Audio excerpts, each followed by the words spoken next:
नहीं, अभी तो ज़्यादा और आदमी लेफ्ट ब्रेन से जीने वाला हो गया, तो सुन के क्या समझेगा आदमी। आदमी अपने खोपड़ी ही से परेशान है। वो खुद नहीं, भी लेकिन एक वर्ग ऐसा भी है ना स्वामी, नहीं, हमको जो तो हम तो जितना देख रहे हैं उनको, उससे लगता है कि खुद भी ध्यान को कुछ भी उपलब्ध नहीं हुए। और ये जो काम और बहुतों तक पहुंचना है, ये काम, ध्यान में काम क्या है? पहले खुद तो मिट जाए आदमी, और क्या बोले, बहुत बड़ा काम ले लिए हैं। अब ये सब तो वही हाँ, संसार हो गया ना, और जो ओशो बोलते हैं, और की दौर ही तो संसार है। महत्वाकांक्षा और नहीं उनको, लेकिन उनका पर्सनल कुछ पर्सनल गेन के लिए तो कुछ नहीं है ना उनका। नहीं, जरा थोड़ा सा उनको देखा करो, वो जो है इतना ज़्यादा बेचैनी है उनके भीतर।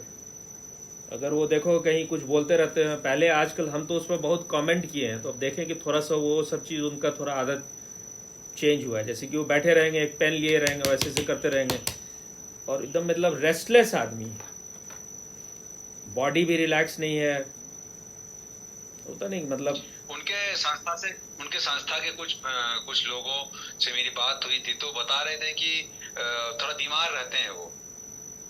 देखो, वो कोई तो भी किसी गुरु के पास लगता नहीं कभी गए वो। उनका अहंकार इतना बड़ा है ना कि समर्पण कहीं किसी के पास नहीं किए वो। बुद्धि उनका बहुत, बुद्धि तेज है सामान्य आदमी से, इसलिए वेदांत वगैरह का जी, बात करते हैं। लेकिन वेदांत भी पचा नहीं है, हमको नहीं लगता कि वेदांत के भी वो जो है कोई उसके अंतिम मंजिल पर पहुंचे हुए। समझदार आदमी है, इसलिए दूसरे को समझा देते हैं। लेकिन कोई ध्यान में जो शून्यता को उपलब्ध हुए हो, स्वयं को जाने हो, ऐसा कहीं से उनके सारे व्यवहार से उनके अंदर इतना बेचैनी है। अगर आदमी का विचार नहीं चल रहा है, आदमी शांत है, तो उसका इतना शरीर नहीं, इतना मूवमेंट होना चाहिए जितना वो हिलते डुलते रहते हैं, एकदम बेचैन रहते हैं। इससे पता चल रहा है वो आदमी खुद ही नहीं पहुंचा है। कहते हैं ना, अंधा अंधा ठेलिया दोनों खूब खूब पड़ंत। फिर महत्वाकांक्षा बहुत ज्यादा है। एक हमको लग रहा है कि जो वो होता है ना कि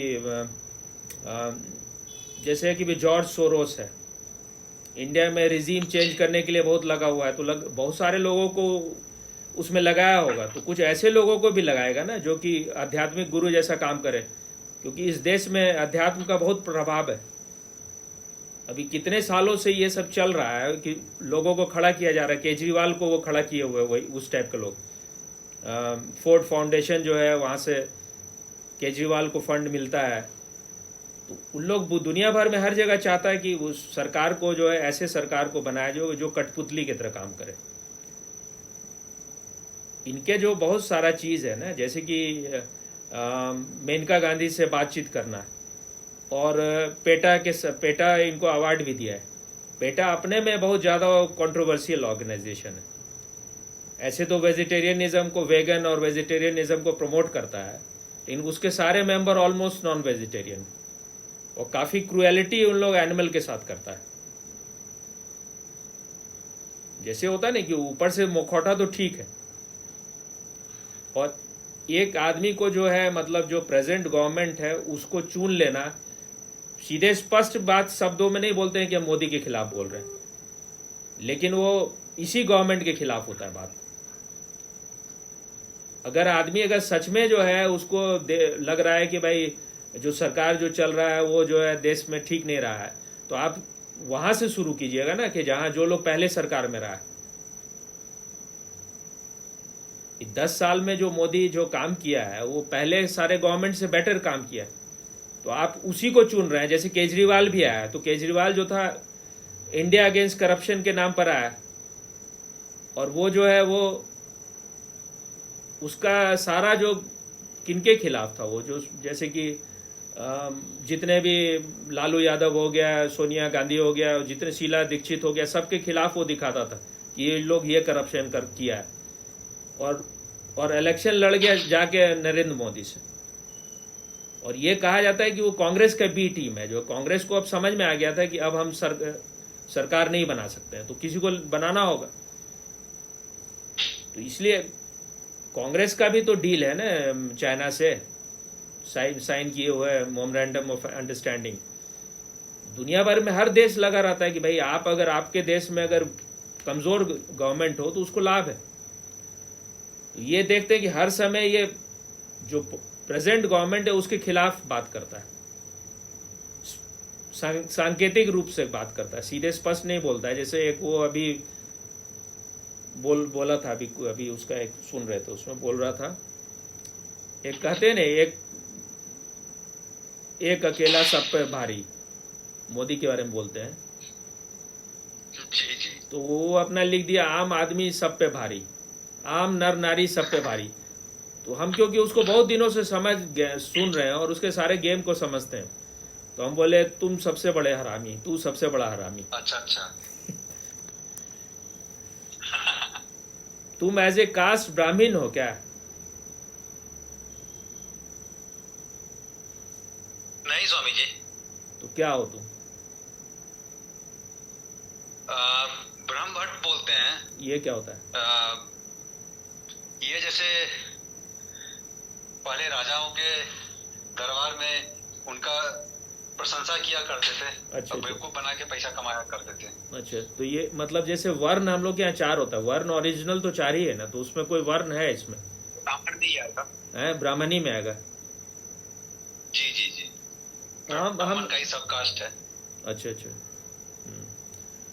जी। हम असल में देखें कि हाँ हाँ बोलो।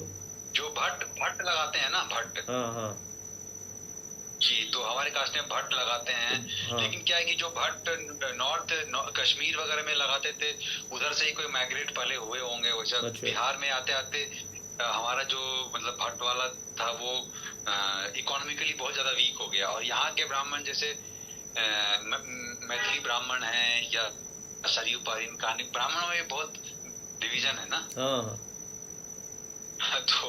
तो उस हिसाब से मतलब भट्ट ब्राह्मण बोलते हैं। तो लेकिन हमारे मतलब हमने नहीं देखा अपने दादाजी या उनसे किसी कोई पूजा वूजा कराते हुए, तो इन द सेंस ब्राह्मण क्या बोलेंगे। और वैसे भी ब्राह्मण तो अगर वास्तव में जो ब्राह्मण अगर उषो के हिसाब से देखा जाए तो ब्राह्मण तो बहुत कम ही है लोग बाय कास्ट। क्या है जी स्वामी जी?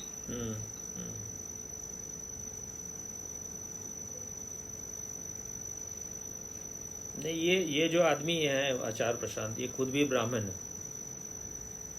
तो हम देखते हैं कि बहुत मतलब ब्राह्मण सब जो है वो बहुत सारे लोग जो जैसे क्या बोलते हैं उनको, जो कोचिंग वगैरह कराते हैं बड़े बड़े जो है, उसमें कई लोग उनके सपोर्ट में बोलते हैं आचार्य प्रशांत के। ओझा वगैरह। हाँ, तो वो थोड़ा होता है कि देखो एक कास्ट होता है ना, हम सब एक दूसरे को सपोर्ट करें, ऐसे उस हिसाब से हम भी ब्राह्मणी टाइप है, लेकिन हम तो उन चीजों में मेरा भरोसा नहीं है। तो अच्छा। लेकिन पहले ये भी तो छुपाते थे ना, बाद में रिवील्ड हो गया तो अपना ये जो है बोलना पड़ गया। लोग तो पता कर ही लेता है हर कुछ। जी, और खासकर इंडिया में। हाँ हाँ। तो लेकिन स्वामी जी जैसे मेरा ये कहना है कि एक आम आदमी की तरह जी के तरह जाना, आम आदमी की तरह जो आचार्य प्रशांत बोले जैसे आम आदमी की तरह, जैसे एक ब्यूरोक्रेट वो थे। हाँ। तो एक सिविल सर्विस की नौकरी करते और पेंशन लेते और कहीं एक अपना बंगला लेके और वहां पे अपना ओल्ड एज जो है उनकी तरह मर जाना। और अभी जो वो कर रहे हैं चाहे जिस भी कारण से कर रहे हो, तो इन दोनों के कंपैरिजन में ये वाला वर्जन ठीक है जो आचार्य प्रशांत कर रहे हैं। देखो असल में एक और बात होना है, क्योंकि हम लोग के देश में बड़ा हम लोग हीनता के ग्रंथि से सफर करते हैं। अगर कोई आदमी IAS हुआ होगा या कोई बड़े नौकरी पर कर रहा हो या बहुत रिच आदमी हो, वो अगर क्लेम करेगा कि हम आध्यात्मिक गुरु हैं तो उसके सामने सब सिर झुका देगा। लेकिन ये कौन सा क्राइटेरिया है कि आप बहुत बड़े IAS ऑफिसर थे तो आप बड़े आध्यात्मिक भी होंगे, बहुत बड़े ध्यानी भी होंगे? इसका क्या क्राइटेरिया है? बात तो सही है। हाँ, बात तो सही है, लेकिन जैसे ईश्वर पांडे DGP से रिटायर किए, उसके बाद भागवत कथा शुरू कर दी है। हाँ। तो उनका अध्यात्म क्योंकि खोखला था, अखंड से भरा हुआ था। हाँ। तो वो लोगों को अपील नहीं कर पाए। ये तुमको क्या लग रहा है कि इनके पास ओशो, वेदांत और जय कृष्णामूर्ति हटा दो तो अपना क्या है इनके पास? ये 3 चीज हटा दो, अपना क्या है फिर? ये आदमी, हमको नहीं लग रहा है कि ये आदमी कभी जो है बहुत गहरे ध्यान में गया होगा। इसके पूरा बॉडी लैंग्वेज से लगता है कि ये आदमी कोई ध्यान में नहीं गया। इसलिए एक आवरण है वेदांत का, कि वेदांत मतलब है कि भाई आप ध्यान में जाने का जरूरत नहीं है, आप समझ गए, बात हो गया। वेदांत को बोलते हैं ना अल्टीमेट बात है। वेदांत के लिए सब लोग योग नहीं है, वेदांत बहुत थोड़े से लोगों को समझ में आ सकता है। इनकी बेचैनी का स्वामी जी मुख्य कारण जो मुझे समझ में आता है, एम्बिशियस माइंड। तो एम्बिशियस माइंड है तो इसका मतलब ही आध्यात्मिक आदमी नहीं है। Very clear, it is very clear. और वो इस चीज को एक्सेप्ट करते हैं कि मैं ऐसा कोई बुद्धत्व को उपलब्ध नहीं हूँ। नहीं, अभी देखो, ये गेम अपना नया नया खेलना शुरू कर दिया। अभी बोला कि मतलब एक पर एक ऐसे लोग सब बुद्धत्व अपना डिक्लेयर कर रहे हैं, क्या हम भी डिक्लेयर करें क्या? और उसमें क्या बोले कि डिक्लेयर करते हैं इस तरह से कि भगवान हमको आए थे सपने में कि तुम 2.5 साल की उम्र में बुद्धत्व को उपलब्ध हो गए। भगवान आए तुम्हारे सपने में, 2.5 साल की उम्र में तुम बुद्धत्व को उपलब्ध हो गए, सपने में तुम बुद्धत्व को उपलब्ध हो गए, सपने में आके तुमको बोले, तो वो कैसा बुद्धत्व था? और तुम 2.5 साल की उम्र में बुद्धत्व को उपलब्ध हो गए और तुमको अभी तक पता नहीं चल रहा है, तो कौन सा बुद्धत्व है? वो तो मतलब सरकास्टिकली बोला ना, वो डिक्लेयर सरकास्टिकली नहीं बोला। देखो ये बहुत डेस्परेट है कि भाई हम जो है उसी लेक्चर में, जो लेक्चर था उसी में बोल रहे थे कि भाई किसी भी तरह से हर आदमी बिकाऊ है, हर आदमी किसी तरह से खरीदो लोगों को, उसके पीछे लग जाओ। वो अगर तुमको नई बात को नहीं सुन रहा है तो एक टेलीफोन नंबर काट दिया, तुम दूसरे नंबर से टेलीफोन ये करो। फिर जो यूट्यूब वीडियोस होता है उनका, उसमें वो जो होता है एक बोट बोलते हैं, उसमें सब जो होता है व्यूज खरीदा जाता है, तो वो सारा अप्लाई कर रहा है उन लोग। और उसको कौन पैसा प्रमोट कर रहा है? वो आदमी जो खुद ही बोल रहे थे आज से कुछ साल पहले, उनका जो होता था 10, 20, 40 व्यूज होता था या 10, 20, 40 लाइक होता था, अब इतना कैसे बढ़ गया? ये सब चीज ऐसे नहीं होता है, प्रोमोटेड बाय समवन। कोई ऑर्गेनाइजेशन है, कहीं से फंडिंग हो रहा है तभी इतना ये हुआ है। और जो भी लोग उनके आसपास होता है, कोई ध्यानी किस्म का आदमी नहीं है वो सब मान लो ठीक है, अच्छे अच्छे जॉब वाला लोग है, लेकिन कोई ध्यानी टाइप लोग नहीं। अच्छा स्वामी जी एक बात बताइए, अगर उनके बॉडी लैंग्वेज को छोड़ दिया जाए, हाँ, उनकी व्यक्तिगत बेचैनी को छोड़ दिया जाए, हाँ, तो उनकी बातों में कुछ अगर को आप बताइए कि उन्होंने ऐसा बोला जो कि गलत है, तब हम मतलब ज्यादा इस पे सोच सकते हैं। उनकी बॉडी लैंग्वेज, उनकी मानसिक अवस्था, उनकी ध्यान को अगर हम छोड़ दें तो नहीं। बातों में तो देखो, बात तो बुद्धिगत समझ तो थोड़ा है। हाँ, तो जैसे तुम बोल रहे हो ना, तुमसे एक मिनट, तुम जैसे बोल रहे हो, तुमसे एक दिन हम उनको, उस आदमी को तुमसे एक दिन ज्यादा हम लाइक करते थे, और हम ही हैं इन लोग को, भूपेंद्र वगैरह को, उनको इंट्रोड्यूस कराने वाले। जब हम सुनाए थे अपने घर में भूपेंद्र को, तब उन लोग जाके उनके कैंप में गया था कि हमको उस आदमी में थोड़ा विद्रोह लगा, विद्रोह का लक्षण लगा। लेकिन आज वो आदमी बिका हुआ आदमी, जब आदमी कॉम्प्रोमाइज कर जाता है ना, तो फिर उस आदमी का कोई वैल्यू नहीं रह जाता। हम उसको, भूपेंद्र को बोले थे ये बुद्धत्व को उपलब्ध तो नहीं है लेकिन रास्ते पर है। इस आदमी में जो है समाज के प्रति जो है रिबेलियसनेस जो है, विद्रोही प्रवृत्ति है, जो कि आदमी को स्वयं तक जानने में मदद कर सकता है। लेकिन आज जो है ये आदमी बिका हुआ आदमी, अब इसको कुछ लोग खरीद चुका है, तो अब आपका तुम्हारा तो फ्रीडम रह नहीं गया। अब जैसे मान लो तुम बोलोगे आईआईटी किए हुए हैं, आईएएस था, तो ये तो आईआईटी की करने वाला केजरीवाल भी था।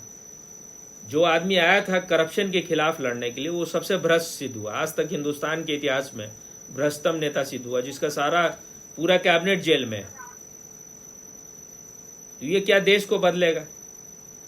और तुम जिसके बारे में बोल रहे हो कि भाई दूसरे के जीवन में बदलाहट लाए, जब खुद ही के जीवन में कोई बदलाहट नहीं आया, खुद ही तुम शांत नहीं हो सके, खुद ही स्वयं को नहीं जान सके, तो तुम दूसरे को क्या जनाओ?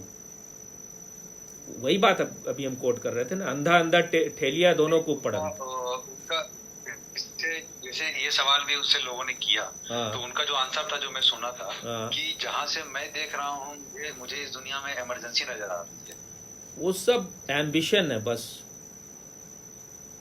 मुझे लग रहा है इमरजेंसी है दुनिया में, और अगर दिन रात एक नहीं कर दिए, ये अपनी समझ से वो ये राजनीतिक का यही लक्षण होता है। राजनीतिक जो होता है वो दूसरे को बदलना चाहता है, संसार को ठीक करना चाहता है, और एक आध्यात्मिक आदमी होता है वो पहले स्वयं को ठीक करता है। हेराक्लाइटस का लाइन है, फिजिशियन हील दाइसेल्फ फर्स्ट, पहले तुम अपना उपचार करो। सुकरात बोलता है, सोक्रेटिस जो है, नो दाइसेल्फ फर्स्ट, स्वयं को पहले जानो।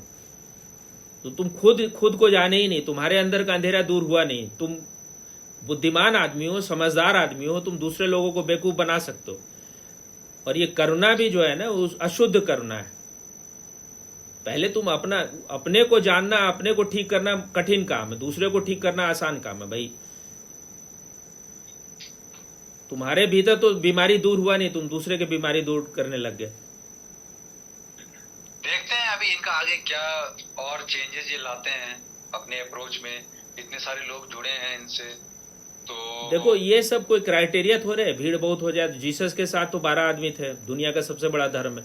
नानक के 2 ही शिष्य थे, रामकृष्ण परमहंस के 12 सन्यासी थे उनके। भीड़ से कोई क्राइटेरिया थोड़े होता है। भीड़ तो तब इकट्ठा हो जाता है जब दूध में पानी मिल जाता है। सुकरात के पास उस समय की एथेंस की सबसे बड़ी वैश्या गई और उसको देखी, बोली आपके पास बस यही 10-12 लोग हैं। तो सुकरात बोला कि तुम जो बेच रही हो ना, उसके खरीदार, उसके ग्राहक बहुत है। हम जो बेच रहे हैं उसके खरीदार नहीं है। लोग उतना मैच्योर नहीं है, इतने परिपक्व नहीं हुए हैं कि उस चीज को समझ सके।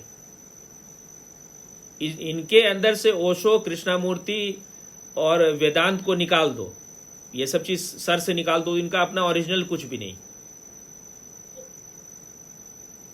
एक आदमी जो अध्यात्म का बात कर रहा है, जो स्वयं को जानने का कला दे रहा है, वो खुद ही नहीं स्वयं तक उपलब्ध हुआ है तो दूसरे को कैसे पहुंचा देगा? अभी तुम खुद ही अंधा हो तो दूसरे को आंख कैसे दे दोगे? इतना तुम क्यों प्रभावित हो गए? इतना क्यों प्रभावित हो गए? इतना प्रभावित क्यों हो गए? नहीं, मुझे हम ऐसा कोई प्रभावित नहीं है हमको, लेकिन काम ठीक लग रहा है उनका कि चलो कम से कम इसी बहाने लोग वेदांत शब्द, मुक्ति, सत्य, ये सब कम से कम उनके कान में तो देखो। वो जो आदमी है ना, उसको उस टाइप के आदमी को बोलते हैं एनार्किस्ट। एनार्किस्ट का मतलब होता है डिस्ट्रक्टिव आदमी, जो सबको, जो समाज को तोड़ देगा। लेकिन आपके पास कोई रास्ता भी तो होना चाहिए। समाज को आप तोड़िएगा, दीजिएगा क्या? वो पहले से भी बुरा स्थिति हो जाएगा। आपके पास कुछ देने को भी तो होना चाहिए ना। जो भी व्यवस्था है उसको और भी तुम विनष्ट कर दो, और कुछ है नहीं देने को तुम्हारे पास।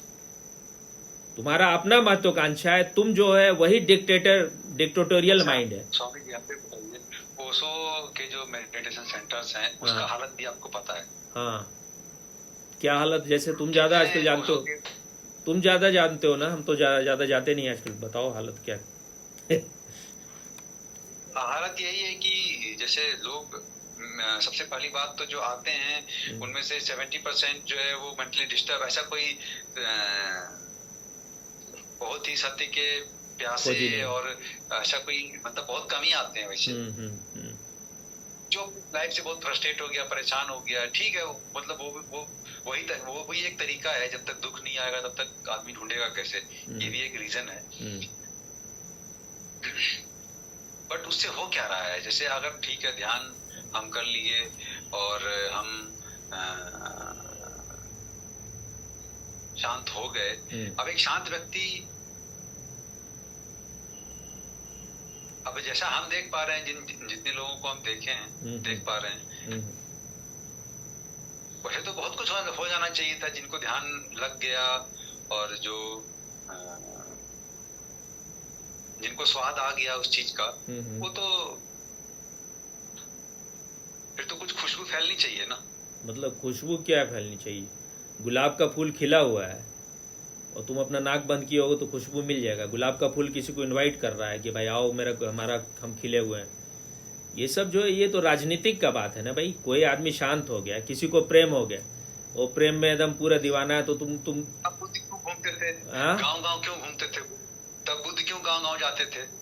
बुद्ध और उसमें आचार प्रशांत में बहुत फर्क है ना। बुद्ध को पहले मिल गया, बुद्ध पहले मिट गए। बुद्ध जो थे उनको उनका पूरा जो व्यक्तित्व, जो पर्सनालिटी था, वो खत्म हो गया। बुद्ध निर्वाण इसीलिए शब्द उपयोग किए ना, वो मिट गए। एक मिनट और पहले सुन लो पहले।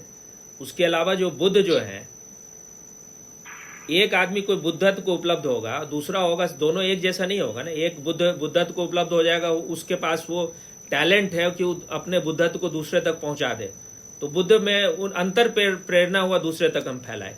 कोई दूसरा आदमी हो सकता है बुद्धत्व को उपलब्ध होकर वो चुपचाप बैठ जाए। यही तो बात बुद्ध के साथ भी कहानी है ना। कहानी तो सिंबॉलिक होता है कि बुद्ध जो स्वयं को जान गया वो चुप बैठे हुए, तब देवता लोग आए, ओशो कहानी सुनाते हैं इसको ना। वो बोले कि भाई आप बोलिए, तो बुद्ध बोले मेरे बोलने से क्या फायदा होगा। एक तो लोग समझेगा नहीं, ज्यादातर कोई समझेगा नहीं, और जो समझ सकता है वो मेरा बिना मेरे बोले भी समझ जाएगा, तो हम क्यों बोले। तो देवता लोग फिर बोले, उन लोग तर्क दिए कि भाई कुछ ऐसे भी लोग हैं जो आप नहीं बोलिएगा तो कभी नहीं समझेगा। जो किनारे पे पहुंच गए हैं, बस थोड़ा पुश चाहिए। थोड़ा, हाँ, तो उनके लिए आप बोलिए। ये तो एक सिंबॉलिक, एक पोएटिक वे है कि बुद्ध को क्यों बोले। तो अब उनके पास वो क्षमता था कि अपने बुद्धत्व को दूसरे तक पहुंचा सकते थे, जो दूसरे को जगा सकते थे। तो उनके अंदर से अंतर प्रेरणा हुआ, उनके पास वैसा ऊर्जा होगा तो वो गए गांव। लेकिन ये तो तुम अगर रूल बना दोगे, जिसको बुद्धत्व उपलब्ध होगा वो दुनिया भर में दौड़ने लग जाएगा, तो तुम नकली बुद्ध पैदा करोगे, कार्बन कॉपी पैदा करोगे तुम्हारे भीतर से। जैसे तुलसीदास के बारे में ओशो इसको बहुत कोट करते हैं कि स्वांत सुखाय तुलसी रघुनाथ गाथा। ये जो रामायण लिखे हैं रामचरितमानस, स्वांत सुखाय, अपने अंतरकरण के सुख के लिए, अपने आत्मा के सुख के लिए, दुनिया के लिए नहीं है वो। तो भीतर से होना चाहिए ना। भीतर से, अगर मेरे भीतर से लग रहा है कि हमको दूसरे तक पहुंचाना है, या मेरे भीतर वो क्षमता है, मेरे अंदर वो टैलेंट है कि हम दूसरे तक पहुंच सकते हैं। अब अगर हमको दिखाई दे रहा है कोई खोज ही नहीं है, तो क्यों जाना है इधर उधर दौड़ना है। और तुमको क्या लग रहा है कि जो इतने लोगों से ये कुछ कर रहे हैं, इसमें क्या बहुत चेंज आ जाएगा।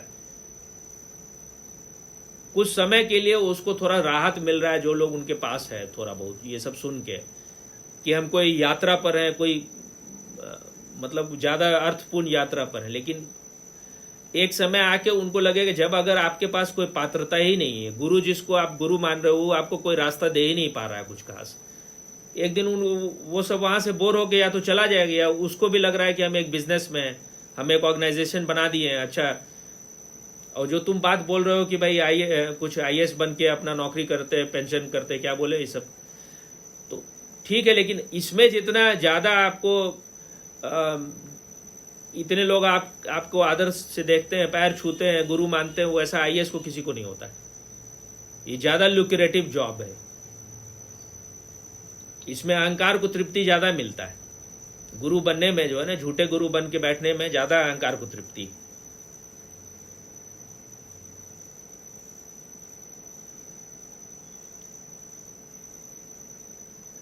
ये कमी है उनकी स्वामी जी, हम एक्सेप्ट करते हैं कि केवल पढ़ के उसके बाद क्या, उसके बाद रूटीन में अगर आपके जैसे मेडिटेशन नहीं है तो आप कितना भी पढ़ लीजिए, हमारे मन की जो वृत्तियां हैं वो रिवर्ट बैक करेगी, वो अपना खेल खेलेगी, और हम जो है फिर चारों खाने चित्त हो जाएंगे बिना ध्यान के। तो सिर्फ पढ़ के बिना ध्यान के तो नहीं होगा ध्यान। और अच्छा, उनको देखो, अगर तुम उनको देखे हो, अगर सुनते हो, तो वो जो है वो उपनिषद और गीता और ये सब चीज जो है, इसको पढ़ने पर ज्यादा जोड़ देते हैं। वो किसी गुरु के पास जाके समर्पण करना और इन चीजों के उतना ध्यानवान को उनके लिए बहुत मूल्य नहीं, क्योंकि वो खुद गुरु नहीं है, खुद ध्यान को उपलब्ध नहीं है। तो इसलिए वो उपनिषद गीता का बात करते हैं। उपनिषद और गीता के कंधे पर रख के अपना गुरु किसके पास वो बोलेंगे जाके समर्पण करो? कौन है आज के डेट में, बताइए ना, आप हमको बताइए किसके पास आदमी जाएगा? नहीं, गुरु तो तुमको अगर आंख नहीं है तो गुरु क्यों नहीं? गुरु हमेशा गुरु रहेगा। जब तक संसार है गुरु होगा। गुरु खोजने तुमको आना चाहिए ना। तुम अगर खुद अशुद्ध हो तो तुम गलत आदमी को खोज लोगे। अब आदमी इतना एंगेज हो गया है, इनसे तो बहुत बेहतर फिर भी जो है जग्गी वासुदेव है या श्री श्री रविशंकर, इनसे तो बेहतर ही। ऐसे अगर तुमको उस टाइप के लोगों को सोचना है, गुरु क्यों नहीं? गुरु तो हमेशा रहेगा दुनिया में, स्वयं को जानने वाले लोग तो हैं ही। लेकिन अब उसमें तुम्हारा खोज अगर स्वयं को जानना होगा तब ना तुम जाओगे। मरे हुए गुरु के पास तो समर्पण करना आसान है, क्योंकि तुम अपने ढंग से उसको उसके मैसेज को डिस्टॉर्ट कर लोगे।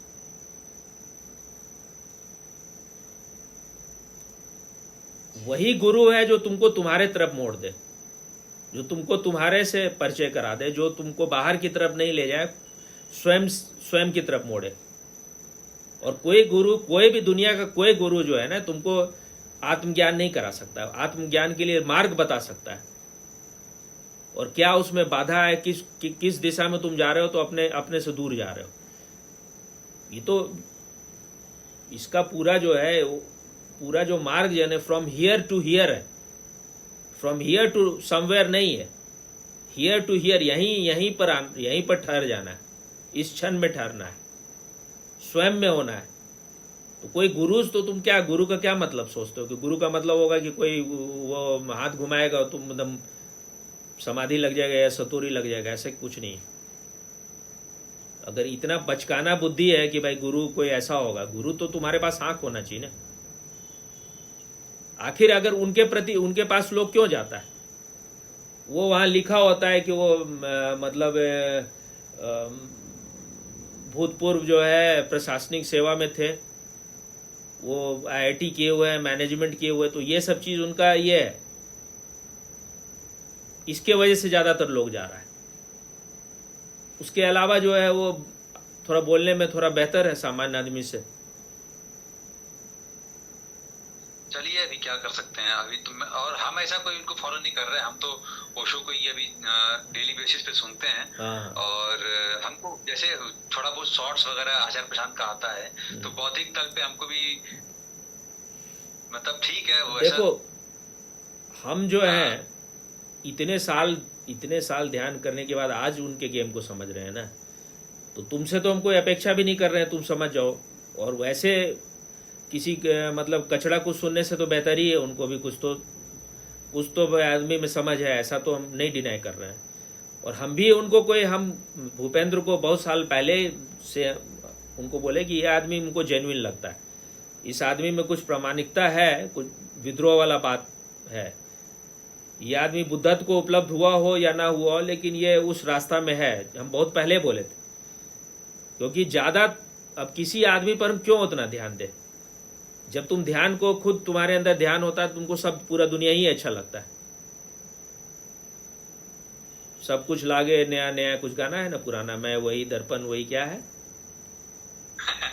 पता नहीं, जाने ये क्या हो गया, सब कुछ लागे नया नया, कुछ ऐसे है गाना है। तो लेकिन अच्छा। लेकिन फिर ज्यादा ऑब्जर्व करने के बाद ना समझ में आ जाता है ये कौन गेम खेल रहा है ये आदमी। जी स्वामी जी। जो आदमी खुद मिटा नहीं हो, जिसका महत्वाकांक्षा खुद दूर नहीं हुआ, गुरु बनने का चाहत दूर नहीं हुआ, वो गुरु हो ही नहीं सकता है। जी मेरा बैटरी जो है लो हो गया है, 2% दिखा रहा है। अच्छा ठीक है, अब हम लोग बंद ही करते हैं। हमको कोई, तुम किसी को सुन रहे हो, हमको क्या इसमें तकलीफ, लेकिन इसमें होता है कि कहीं गलत राह पर नहीं चले जाओ। ठीक है, सुनो, सबको सुनो जिसको सुनना है, लेकिन स्वयं अपना ध्यान करते रहो। जब तुम खुद ध्यान करते रहोगे तो एक दिन पता चल जाएगा कौन सही है कौन गलत। जी ठीक है, तो ओके। हाँ ठीक है जी, फिर कॉन्फ्रेंस कॉल करेंगे। हाँ, ये मत समझ, तो मिलेंगे। हम, मेरा कोई ये नहीं, हमको उनसे कोई दुश्मनी थोड़े है, मेरे कोई व्यक्तिगत शत्रुता थोड़े है उनसे कोई हमको। सही बात है। चलिए कुछ तो कर रहा है ना, मतलब ठीक ही है। नहीं, कुछ नहीं हो सकता, कभी कभी ज्यादा हानिकारक हो जाता है। इस पर ओशो भी बोले हैं ना कि पूरा झूठ से आधा झूठ जो होता है ना, ज्यादा खतरनाक होता है। क्योंकि जब आधा सत्य होता है ना, तो लोगों को डाउट भी नहीं होता ना कि सत्य है कि झूठ है। इसलिए एक ही मार्ग है, तुम जितना अपने को जानोगे उतना ही तुम दूसरे गलत से बच पाओगे। जी समझिए, ये हम अपना एग्जांपल एक देते हैं। जैसे हुआ क्या था कि पहले हम जैसे रामचरितमानस तुलसीदास का सबसे पहले पढ़े, उसके बाद इस्कॉन की गीता पढ़े, तो ऐसे क्या होगा, हम तो वही रह रहे थे ना। तो उसके बाद भूपी ने हमको, जब भूपी से मिले तो भूपी ने अष्टावक्र गीता के बारे में बताया, ओशो के बारे में बताया, तो वहां हम सुने तो वहां से थोड़ा सा हमको क्लैरिटी थोड़ी थोड़ी आई, लेकिन फिर भी हम तो वही रह रहे थे। मेरी सारी मेंटल ब्लॉकेजेस और जो चीजें प्रॉब्लम्स होती हैं वो सारी एज इट इज थी, लेकिन ध्यान अब डायनामिक किए और बाकी चीजों में थोड़ा गए तो तब समझ में आया कि ये कुछ है, असली टेस्ट वाला चीज है ये। देखो तुम ध्यान करके भी फिर भी फंस सकते हो। ओशो धारा में ओशो के भाई भी फंस गए, और ओशो के कितने जो मित्र थे और कितने पुराने सन्यासी सब ओशो धारा में फंस गए। क्योंकि अगर लोभ है तो तुम किसी ठग के पास फंसी जाओगे, भले एक दिन फिर निकल भी जाओ, जब अगर ध्यान थोड़ा है ठीक से हुआ तो एक दिन निकल भी जाओगे वहां से, लेकिन फंसना तो हजार गलत रास्ते पे जाके तुम उस सीख के फिर सही रास्ता पर पहुंचते हो। जी स्वामी जी। ठीक है, तुम्हारा भी 2% है तो फिर बाद में बात करते हैं। चार्जर लगा दिए, हम चार्ज पे लगा दिए। हाँ, तो अभी कुछ और नहीं बात है तो फिर अगले बार बात करते हैं, कल बात करते हैं। फिर कल संडे है ना, तो थोड़ा कुछ अगर बोलना है तो 2-4 मिनट और बात करना है तो कर ले सकते हैं। जब चार्जर में लगा दियो, उन्हीं आचार्य प्रशांत पर कुछ और बात करना है तो कर ले सकते हो। ना दूसरों के बारे में क्या बात करें स्वामी जी, दूसरों के बारे में क्या बात करें? तुम आचार्य प्रशांत के कुछ भी वीडियो हमको क्यों भेजे थे? हम उनका काफी सुने हुए हैं, क्यों भेजे? वहां भेजे थे क्योंकि हमको वीडियो अच्छा लगा। और पॉलिटिकली हम आपका थोड़ा इंटरेस्ट देखे थे कि पॉलिटिक्स के ऊपर थोड़ा आपका इंटरेस्ट रहता था। नहीं, देखो मेरा पॉलिटिक्स में कोई इंटरेस्ट, पहले सुन लो, पॉलिटिक्स में मेरा पहले कोई इंटरेस्ट नहीं था। मेरा इंटरेस्ट कैसे हुआ हम बताते हैं।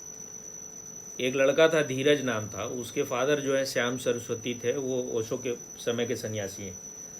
तो शुरू में हमको काफ़ी हेल्प किए थे, वो कैसेट उसेट जो है वो खरीदवा दिए थे हमको पटना बुक फेयर में, और उधर ओशो का पिक्चर वगैरह जो है वो शुरू में दिया था। अभी भी मेरे दीवार पर लगा हुआ उधर वो पिक्चर जो है उन्हीं का दिया हुआ है। तो उनके बेटा के साथ हम पहली बार पूना गए थे। तो वो एक बार हमको फ़ोन किया कि भाई तुम फेसबुक पर हो या नहीं। हम बोले नहीं फेसबुक पर। बोला कि मेरे तो कितना 6000 दोस्त हैं, फेसबुक पर आओ। तो हमको भी लगा कि ठीक है, फेसबुक में मेरा कोई इंटरेस्ट ऐसा था नहीं, लेकिन हमको इंटरेस्ट इसी चीज़ में हुआ कि सन्यासियों से कनेक्टेड हो सकेंगे, ओशो के सन्यासियों से। तो फेसबुक पर जब आए तो हम देखे उसको कि वो केजरीवाल का खूब सपोर्ट कर रहा था, और उसके बारे में, केजरीवाल के बारे में पूरा जो है हर समय जो है पूरा कुछ उसके पक्ष में बात सब लिखता था। हमको केजरीवाल शुरू से ही हम उसको पकड़ लिए थे, 420 आदमी। ना हमको कभी अन्ना कभी पसंद आया, ना केजरीवाल। वो सब झूठा महात्मा गांधी जो बना, महात्मा गांधी ही हमको पसंद नहीं, तो केजरीवाल और अन्ना क्या पसंद आएगा हमको? गांधी भी बिल्कुल फ्रॉड लगता है। स्वतंत्र वीर सावरकर रणदीप हुड्डा की मूवी आई है, देखे? हाँ देखे, जाके हॉल में देखे थे। हम भी देखे हॉल में, बड़ा अच्छा लगा हमको। हाँ, एक्टर बहुत अच्छा भी है, एक्टर बहुत अच्छा है वो। जी।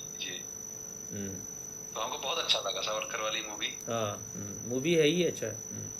बहुत बीज थे वो, तो क्रांति के बीज थे भगत सिंह। और जितने हम जिस हिसाब से दिखाया है, उसमें कनेक्ट किया है कि उनकी किताब पढ़ के कितने लोग जो है विद्रोही बन गए और कितने लोग जो है स्वतंत्रता के संग्राम में कूद गए। ये चीज मतलब बड़ा पहली बार हमको इस चीज का पता चला कि ऐसा मतलब हुआ था। सुभाष चंद्र बोस से भी मिले। First war of Indian independence जो है वो किताब उनका बहुत फेमस है ना। हम अभी पढ़ भी रहे हैं थोड़ा, मतलब एक बार में एक किताब नहीं पढ़ते हैं, लेकिन वो पढ़ रहे हैं अभी हम। एक बार में 5-6 किताब पढ़ते हैं, इसलिए थोड़ा टाइम ज्यादा हमको लग जाता है। एक चीज हमको स्वामी जी जो महसूस हुआ कि जो हमारी संविधान सभा थी, संविधान सभा में भीमराव अम्बेडकर और ये सब लोग थे, लेकिन इसमें ध्यानी कोई नहीं था। ऐसा कोई अगर ध्यान वाला आदमी होता ना, हमारे एजुकेशन पॉलिसी में इस चीज को डाल देता ना, मेडिटेशन को, तो बात ही कुछ और होती है। ये सब बात तो तुम इसलिए बोल रहे हो ना क्योंकि तुमको ओशो के पास आने का मौका मिला। अब ध्यान ही इतना आसान तो नहीं होता ना, ध्यान कोई बाजार में हर जगह तो बिक नहीं रहा है। लेकिन ये सब सारे लोग जो थे, देखो अगर मान लो तुम देखो भगत सिंह हो या इस टाइप के लोग हो, चंद्रशेखर आजाद हो, सुभाष चंद्र बोस तो 4 घंटा ध्यान करते थे डेली। अच्छा। तो ऐसा मत समझो कि तुम ही हो एक ध्यानी हो, वो लोग कोई ध्यानी नहीं था। जो कि फांसी का फंदा पर जाना है और हंसता हुआ जा रहा है आदमी, तो उसको समझ में आ रहा है ना कि शरीर हम नहीं है, तभी तो कोई मौत का भय नहीं। ना वो तो भगत सिंह तो हाँ गीता वगैरह पढ़ चुके थे वो उसमें। नहीं, गीता क्या पढ़े होंगे, वो जरूर ध्यान का उनको अपना अनुभव होगा। ऐसा नहीं है कि इतना अभय आदमी हो नहीं सकता बिना ध्यान के अनुभव के। गीता पढ़ना नहीं, गीता जो बताना चाह रहा है वो उसका उनको अनुभव हुआ होगा, तभी तो सुभाष चंद्र बोस ध्यान करते थे 4 घंटा डेली। ये मत मान के बैठो कि भाई जो ओशो का ध्यान नहीं किया वो ध्यानी हो नहीं सकता। ध्यान तो इस संसार में हमेशा से रहा है। मेरा ओशो से भी ऐसा और एक बात जो है कि ध्यान तो ओशो भी इस बात को बोले हैं कि एक समय ऐसा था कि जैसे तुमको आज नींद आ जाता है ना, आंख बंद किए नींद आ गया, वैसे ही ध्यान भी उतना ही सहज था। जितना सहज आदमी होगा उतना ही ध्यान सहज होगा। और उसमें ओशो बोले कि भाई एक समय आ जाएगा कि नींद भी इतना कठिन हो जाएगा ना, हो ही गया। वेस्ट में तो बिना दवा के लोग सोता नहीं, स्लीपिंग पिल के। तो उसको तुम बोलो कि भाई नींद जो है, हम पहले आज से 100 साल पहले 50 साल पहले हम आंख बंद करते थे, नींद आ जाती थी, वो मानेगा नहीं वो आदमी। तो अगर तुम प्रकृति से जुड़े हुए तो ध्यान भी सहज चीज है। ध्यान तो तुम्हारे स्वभाव को जानना है ना, स्वयं को जानना है। स्वयं से दूरी इसलिए हो गया ना क्योंकि हम जो है सब अननेचुरल चीज में फंसे हुए। सारा रस जो है स्वयं से, उसको ओशो बोले we are outgoing energy, हम बाहर की ओर जाते हुए ऊर्जा, सिर्फ बाहर जा रहे हैं। इसलिए स्वयं से सारा नाता टूट गया है। अब कोई हो, चाहे सावरकर हो, चाहे चंद्रशेखर आजाद हो या भगत सिंह हो, इनको ध्यान का कोई अनुभव नहीं है, ऐसा नहीं हो सकता है। ये तुम भले कह सकते हो कि मतलब एकदम हर समय ध्यान को उपलब्ध हो, ऐसा जरूरी नहीं है। कोई हो भी सकता है उसमें, कोई नहीं भी हो सकता है। लेकिन पहला बात यह है कि जब स्कूल में जैसे स्कूल में ये हमारे पाठ्यक्रम का एक हिस्सा होना चाहिए, जैसा हमको लगता है एजुकेशन पॉलिसी में ऐसा होना चाहिए। नहीं होना तो चाहिए। एनसीईआरटी का 12th तक का हम किताब पढ़ लिए, तो ये सिर्फ ये ढूंढने के लिए कि क्या मेडिटेशन से रिलेटेड कुछ है। तो फिजिकल एजुकेशन के किताब में केवल 4 लाइन मुझे मेडिटेशन मिली। एनसीईआरटी का वेबसाइट पे आप जाएंगे तो दिख जाएगा। मेडिटेशन से रिलीफ जो है 4 चीज मिली, और वो भी 4 चीज फर्जी मिली। कुछ उसमें मतलब मेडिटेशन का वो नहीं था। कंसंट्रेशन, एकाग्रता को उन्होंने मेडिटेशन बोल दिया और हो गया जस्ट 4 लाइन में। देखो इसमें किसका दोष है? इसमें दोष है जो लोग इस देश में पहले स्वतंत्रता के बाद जिनके हाथ में बागडोर आया। क्योंकि देखो ब्रिटिश लोग जो था, ब्रिटिश कुछ शर्त रखा था फ्रीडम के समय। एक तो आयुर्वेद को जो गवर्नमेंट ये प्रमोट नहीं करेगा, गुरुकुल सिस्टम को प्रमोट नहीं करेगा, और जो ब्रिटिश का, इंग्लैंड का जितना सब जो है, बहुत सारा जो है मल्टीनेशनल कंपनीज है, उसको प्रमोट करेगा। जी। तो आप जो है स्वतंत्र व्यक्ति को पैदा करने का आपका कोई आकांक्षा ही नहीं था, आपको तो गुलाम चित्त पैदा करना था। लेकिन एक शुरुआत तो मोदी किया ना भाई, योग डे होता है, योग को थोड़ा प्रमोट किया मोदी। खुद ध्यानी आदमी लगता है। भाई मेरा बनारस में रहता है। हाँ। तो बता रहे हैं कि जहाँ वो रहते हैं वहाँ पे विश्व का सबसे बड़ा ध्यान केंद्र मोदी ने खोला है, ऐसा कुछ।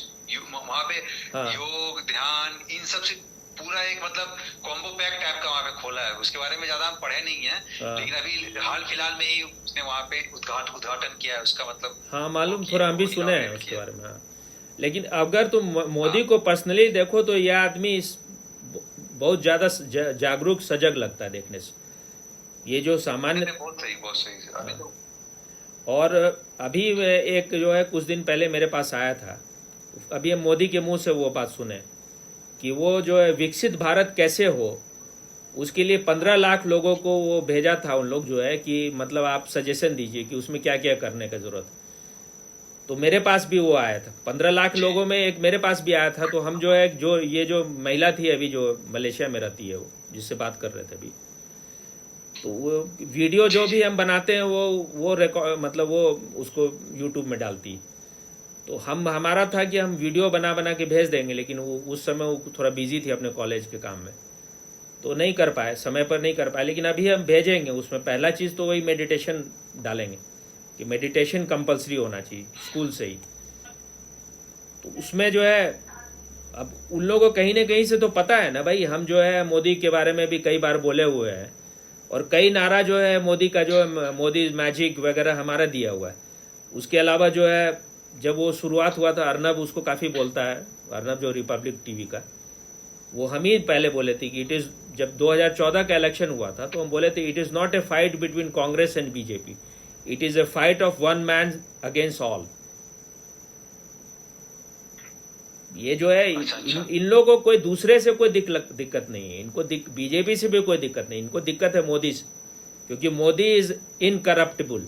ये वेस्टर्न एक जर्नलिस्ट जो है वो बहुत खोजने का कोशिश किया कि मोदी को खरीदा जा सकता है कि नहीं, तो वो बाद में कंक्लूड किया ही इज इनकरप्टेबल।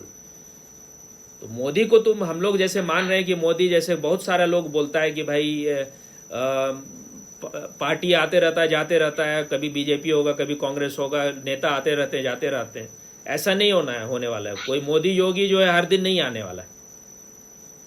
जो मोदी बोलता है ना यही समय है, सही समय है।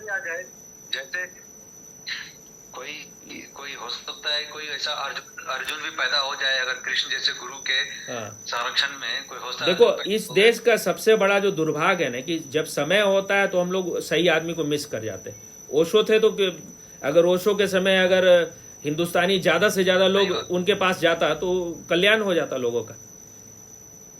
अभी मोदी है तो मोदी को सपोर्ट करने का जरूरत है। अब ये जो जिस तरह का हड़बड़ी दिखा रहा है आचार प्रशांत की, एकदम तुरंत 2 मिनट में कुछ नहीं होता, इंस्टेंट नूडल इंस्टेंट कॉफी नहीं होता। चीजों को बदलना होगा तो जड़ से बदलना होगा, और पहले देश को तैयार करना होगा ना। तुम सीधे ध्यान थोप दो, कौन ध्यान करेगा?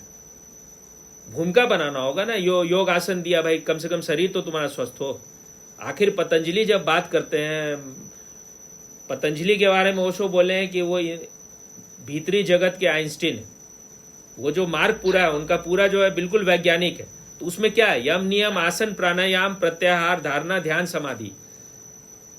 तो पहले शरीर ही को थोड़ा ठीक कर ले आदमी, उतना वहां से शुरू करो, वो स्थूल चीज समझ में आता है। अगर योग आसन भी है अगर, और भोजन क्या ठीक है, सात्विक भोजन क्या है, तामसिक भोजन क्या है, राजसिक भोजन क्या है, वो भी लोगों को समझ में आ जाए ना, तो जीवन आदमी का अंतर्मुखी होने लगेगा। अब मोदी योगी को हम लोग मान रहे हैं, ओशो के ज्यादातर सन्यासी से ज्यादा बड़े सन्यासी योगी भी। अच्छा। एक सामान्य आदमी को थोड़ा परिवार चलाना होता तो 12 बजा रहता हमेशा, उसको पूरा देश को चलाना है और 12 नहीं बजा रहता उसका। मोदी ना कभी, मोदी को देखो, मोदी कभी रिएक्ट करता है, कभी देखे हो मोदी को रिएक्ट करते, हमेशा रेस्पॉन्ड करता है और सही समय पर रिस्पॉन्ड करता है। और उसको देखो कितना केयरफुल होता है कि वो भाषण दे रहा है, वहां कोई ऊपर बैठा होगा कहीं पे, तुरंत बोलता है नहीं आप गिर जाइएगा वहां से। कोई महिला है वो भाषण देने वाली है, वो ठीक से ज्यादा पढ़ी लिखी नहीं, माइक ठीक से नहीं, माइक ठीक कर देगा। अलर्ट आदमी है ना, तभी ऐसा करता है ना। जी स्वामी जी। सजग आदमी नहीं होगा तो कैसे वो कर सकता है इस तरह से। और जो अभी कल परसों हम किन्हीं को सुन रहे थे कि भाई इतने साल हो गया, किसी के वो ध्यान नहीं गया किसी आदमी को कि भाई जो महिलाएं होती है गांव में देहात में, वो उनको या तो एकदम सुबह जो है अर्ली मॉर्निंग वो टॉयलेट जाएगी अपने को ये करने के लिए, या शाम में अंधेरा होने पर जाना पड़ता है, दिन भर उसको सब अंदर करके रखना पड़ता है। आप भोजन करिए, निकालना भी तो पड़ता है। कितने लोग होते हैं गांव में जो है, जिसके पास जो है गरीब लोग है, जिसको अपना कोई जमीन नहीं है, तो दूसरे के जमीन पर जाता है, उसको मार के भगा दे, या उसकी औरत को भगा दे, या बलात्कार हो जाए। तो वो जिस आदमी को जो देखा है गरीबी क्या होता है, तकलीफ क्या होता है, उसमें वो करना है कि भाई वो जो है, सब लोग हंसी उड़ा रहा था कि भाई वो 15 अगस्त या किसी दिन बोला कि भाई शौचालय बनाएंगे। आज जो है वो 3-3.5 करोड़ लोगों के पास बिजली नहीं था, सब जगह पहुंचा दिया विदिन 1000 डेज। किस तरह से पहुंचाया गया है, तो इतना आसान नहीं होता ना, चीजों को बदलना बहुत कठिन होता है। भाषण देना आचार्य प्रशांत की तरफ आसान काम है, निंदा करना बहुत आसान काम है, लेकिन चीजों को बदलना, धरातल पर उतारना कठिन काम है। जी स्वामी जी, जी। मोदी भी तो पुराने जमाने में स्वामी जी जैसे जो ऋषि लोग होते थे, वशिष्ठ वगैरह, हाँ। वो गए राम जी को पहले, वो जो है बाल्यकाल में ही उनको कैच कर लिए और अपने आश्रम लेके चले गए और वहां से पूरा ट्रेनिंग दे के उनको जो है पूरा भेज दिए, जाओ दुनिया में अब तुम। मोदी के का भी तो वैसा ही ट्रेनिंग है ना, वो घर में कहाँ रहा है, शुरू से स्वयं सेवक रहा है, फिर वो हिमालय पर तपस्या भी किया है। और उनके मोदी के एक गुरु हैं, रामकृष्ण मिशन के जो प्रेसिडेंट थे, उनका क्या नाम था, वो मेरे भी गुरु थे। हम वहाँ ओशो के पास आने से पहले हम 1 महीने के लिए बेलूर मठ में रहे थे, जो रामकृष्ण मिशन का जो हेडक्वार्टर है कलकत्ता में। तो उनका नाम है आत्मस्थानानंद जी। अब वो नहीं शरीर में रहे, तो वो हम लोग के उस समय वो सेक्रेटरी थे वहाँ के। तो वो हम लोग को हर दिन जो है उनके साथ, वो हम लोग को हर दिन गाइड करते थे रात में। तो वो मोदी के भी गुरु थे। तो मोदी तो रामकृष्ण मिशन में गए थे अपने सन्यासी होने के लिए, तो वही लोग बोले कि सन्यासी होना सबको जरूरी नहीं, तुम जो है वही संसार में जो है अपना चीज को ठीक करो। और मोदी को देख के लगता है ये आदमी कर्मयोगी, फल का आकांक्षा नहीं, वो अपना कर्म करता है। इतना जो देखो, जब मतलब बहुत सारे काम इसने ऐसे कर दिए स्वामी जी, हाँ। कि जिसका कि जवाब नहीं है, जिसने मतलब जिस तरह का 10 साल में जो काम मोदी किया वो करीब करीब असंभव। और इसकी ऊर्जा देखो कैसा है इस आदमी में, जो कि जब से गुजरात का मुख्यमंत्री हुआ एक दिन का भी छुट्टी नहीं लिया। इससे पता चलता है कि इस आदमी को अपने काम से इतना प्रेम है। अगर तुम डिवाइडेड हो गए, अगर तुमको लगे काम मेरे लिए कष्टकर है, काम जो है एक टॉर्चर है, तो तुम बीमार पड़ जाओगे, तुमको छुट्टी की जरूरत पड़ेगा। यह आदमी काम ही को पूजा मानता है या काम ही में इतना डूब जाता है, वही ध्यान हो जाता है उसके लिए। जी जी। अब जैसे ये केजरीवाल जो है वो चौथी फेल राजा का बात कर रहा है, वैसे ही बात वही मेंटालिटी आचार्य प्रशांत का भी। उसको लगता है कि वो बहुत, क्योंकि IIT कर लिया है या कुछ IAS हो गया तो तुम बहुत बड़े हो गए, वो छोटा आदमी है। अभी वो काम कर रहा है, अभी वो कैसे चेंज लेके आता है, अब ये वो दिखाए। अभी तो वो क्या कर रहे हैं, आचार्य प्रशांत कुछ नहीं कर रहे, खाली बांट रहे हैं, किताब छपवा के बांट रहे हैं, या बोल बोल के वही सब चीज रीड आउट कर रहे हैं। एक किताब ले लिया, एक तरह से रीड आउट मार रहे हैं। रीड आउट मार के आप एक्चुअल क्या चेंज लेके आते हो, वो तो देखने वाला चीज होगा ना। अभी तो स्टार्ट किया, इधर जो है थोड़ा थोड़ा फिर से ओशो वगैरह पर बोलना शुरू किया। शुरू में जो है, शुरू में जो है वो नहीं, शुरू में ओशो और कृष्णामूर्ति के प्रति एक अनुग्रह का भाव था, लेकिन बाद में जब लगा कि मेरा दुकान अब सेट हो गया है, तो उन लोगों को बिल्कुल एकदम छोड़ दिया। लेकिन अभी लगा कि भाई जरूरी है ओशो का सहारा, तो बीच बीच में फिर कुछ ओशो का नाम ले कोई वीडियो बना देगा जिसमें। कारण ये है कि जो लोग ओशो को पहले से पढ़ रखे हैं वो टक्कर दे रहे हैं ना उनको। हाँ, वो टक्कर दे रहे हैं और वो बोल रहे हैं कि ये तुम्हारा ओरिजिनल नहीं है, आप कॉपी कैट है। तो वो समझ गया कि भाई हम तो ऐसे मतलब अपना ओरिजिनलिटी छुपा नहीं पाएंगे कि हम ओशो को पढ़े हैं। ओशो को पढ़ के और उन्हीं की बातों को आप रिपीट कर करके और उनको आप मतलब उनको क्रेडिट नहीं दे रहे हैं। ये एक टेंडेंसी होता है। ये जो महेश योगी थे ना, महेश योगी के शिष्य थे श्री रविशंकर, लेकिन कभी बोले नहीं है कि हम महेश योगी के शिष्य थे। छुपाने का टेंडेंसी होता है ना, लोग सोचता है कि भाई अगर तुम बोल दो कि हम उनके शिष्य थे, तो फिर जो है ये भी गुरु के कई स्टोरी में ओशो का है, इट इज कहानी जो है वो कॉपी कैट मार देते हैं। सदगुरु भी कम से कम ओशो के बारे में अच्छा बात बोले कि चलो कि आपको मतलब हर किसी का अपना अपना रास्ता होता है। देखो सदगुरु भी जो है ना, बहुत कुछ जो है वो बोलने का ढंग और सब कुछ ओशो ही से आया हुआ है। लेकिन यहाँ हर आदमी कोई बीमारी होता है, वो बोलेगा नहीं कि भाई हमको ओशो से कुछ मिला है। सही बात। और दूसरा चीज की ओशो के प्रति, ओशो के अगेंस्ट में जो डिफेमेशन का जो पूरा चला ना हमारे समाज में जो चला, पंडितों ने जो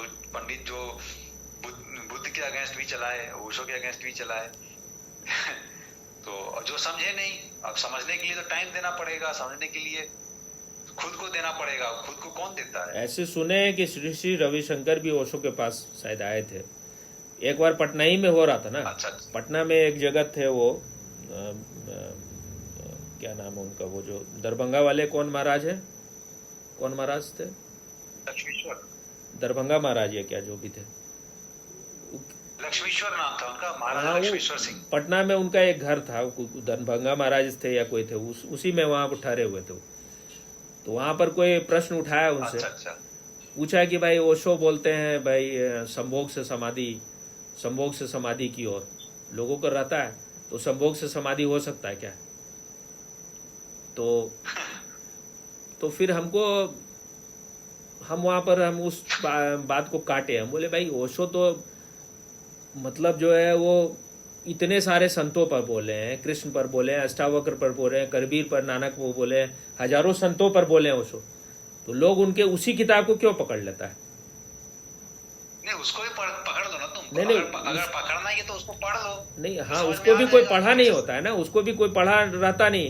वो बोल रहा है ओशो कभी नहीं बोले हैं संभोग से समाधि होगा। ओशो तो उस किताब का नाम ही है ना, समाधि पुस्तक है। नहीं, संभोग से समाधि का नाम ही नहीं, संभोग से समाधि की ओर जो यात्रा है।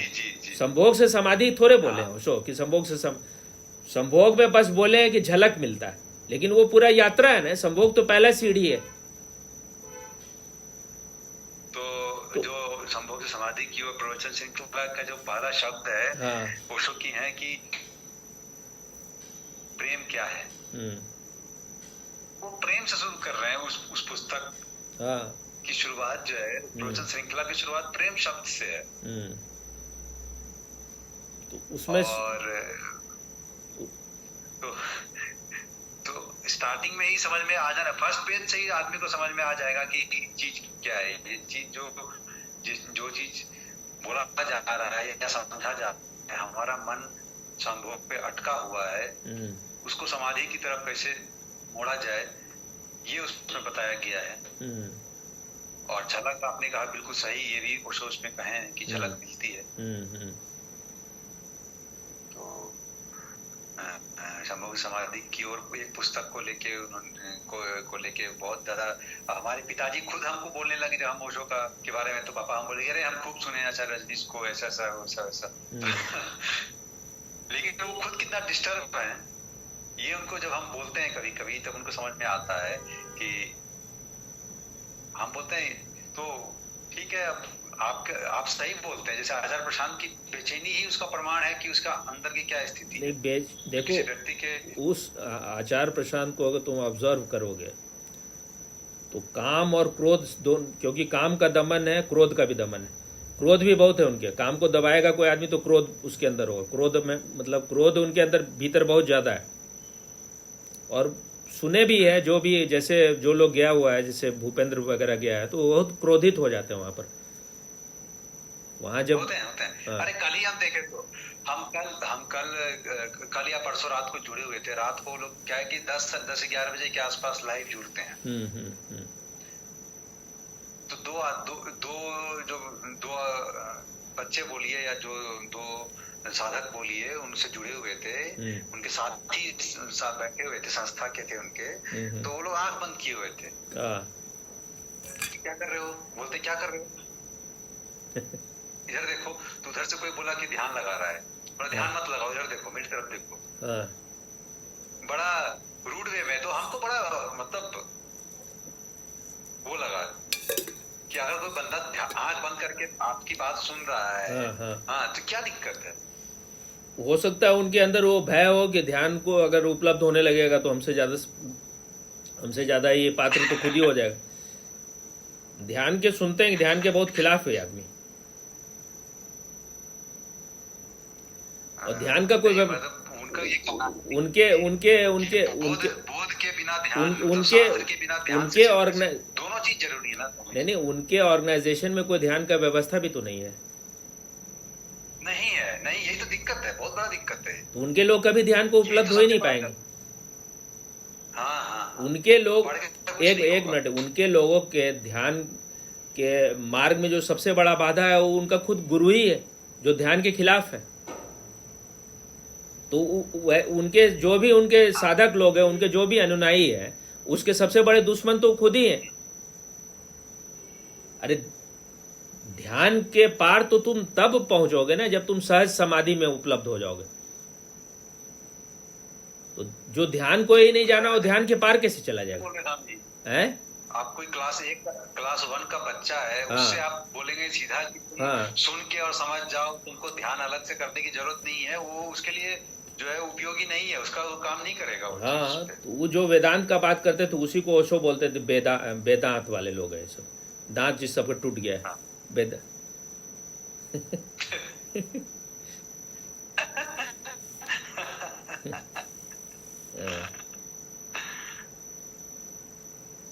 ठीक है स्वामी जी, ठीक है स्वामी जी, आप भी जाइए, चाय वाय पीजिएगा। तुम बहुत जो टाइम हो है गया। तुम अपनी हमारी पत्नी को ध्यान वान नहीं देते हो क्या? फिर कैसे आपस में ट्यूनिंग रहेगा? इतना देर हमसे बात कर रहे हो, पत्नी तुम्हारी क्या कर रही है? प्रेम देते हैं। अभी पत्नी क्या कर रही है तुम्हारी? सोई हुई थी, अभी अंदर मोबाइल चार्ज लगा के आपसे बात किए हैं, तो अभी उठ के पानी वानी के लिए गई है बाहर, अब जा रहे हैं, देखते अब हैं। जाके घूमो फिरो अपना, हनीमून जा रहे हैं। हनीमून मनाओ। अभी हनीमून पीरियड रखो अभी, क्यों? हाँ, जी जी स्वामी जी, जी जोरबा और बुद्धा दोनों को साथ साथ संभालो। जी स्वामी जी, जी जी। हाँ, ये एक आदमी में एक थोड़ा होता है। जैसे हम भी जब शादी हुई तो हम शादी, जिस साल मेरी शादी हुई तो उसी, जिस महीना में शादी हुआ तो उसी समय नीलम का पटना में कैंप था। तो मेरी वाइफ क्योंकि वो अच्छा। ओशो को पढ़ती थी, तो कैंप में हम लोग साथ गए। मतलब शादी के अच्छा। कुछ ही समय के बाद, समझ लो 1 हफ्ता बाद कैंप में चले गया हूँ। पटना ही में कैंप था। तो जब संन्यास का ये हुआ तो हम बोले कि भाई तुम संन्यास ले लो। तो वो अपना नहीं लेना चाह रही थी, मतलब बोली अभी हम नहीं लेना चाह रहे हैं, मतलब ऐसा तो उसका मन था। तो हम बोले कि मतलब मेरे साथ रहने का फिर मतलब क्या? तो फिर हमको लगा कि देखो, तुम किसी को जबरदस्ती कुछ करवा तो सकते हो, लेकिन वो आदमी उसके लिए तैयार ही नहीं है। तो उसका यात्रा जो होता है सहज नहीं फिर रह जाता है। वो खुद ही जिस दिन लगे उसको, या फिर वो तैयार। और इसलिए मेरा भी कोई किसी भी तरह का आरोपित करने का मेरा वो और नहीं है। नकली और हम अपने ध्यान नकली के साधु, ऊपर ध्यान नकली ध्यानी, नकली साधु होने से अच्छा कि नहीं करे आदमी। सही बात है। अपने से जब हम बस इसके लिए उपलब्ध हैं, हाँ, हम बस अपनी पत्नी के लिए उपलब्ध हैं, और तो यही लगता है कि नहीं, मेरा प्रेम है इसके तुम प्रति। भी ये भ्रम मत रखो कि बहुत बड़े साधक हो या ध्यानी हो। जब उसके साथ रहो तो बस हल्के फुल्के रहो, क्या जरूरत है? अगर सच में ध्यान उपलब्ध हुआ है तो ध्यान जो है वो तुम्हारे दिमाग में रहना भी नहीं चाहिए। जी जी जी। हंसबा खेलबा धरिबा ध्यान है। जी जी स्वामी जी, जी जी। ओशो का एक किताब है ना, वो कबीर पर है, सहज साधु सहज समाधि भली, और उसके नीचे में लिखा हुआ लेकिन सहज से कठिन कुछ होता नहीं, क्योंकि सहज तो कोई रहना नहीं चाहता है। हम लोग तो ओढ़ना चाहते हैं ना, कुछ जबरदस्ती ध्यान कर लिए, मन को किसी तरह से दबा के, मन पर चढ़ के, फोर्स करके फोकस्ड हो गए, उसको सोचते हैं ध्यान हो गए। फोकस होना ध्यान थोड़े होता है। Meditation is not concentration.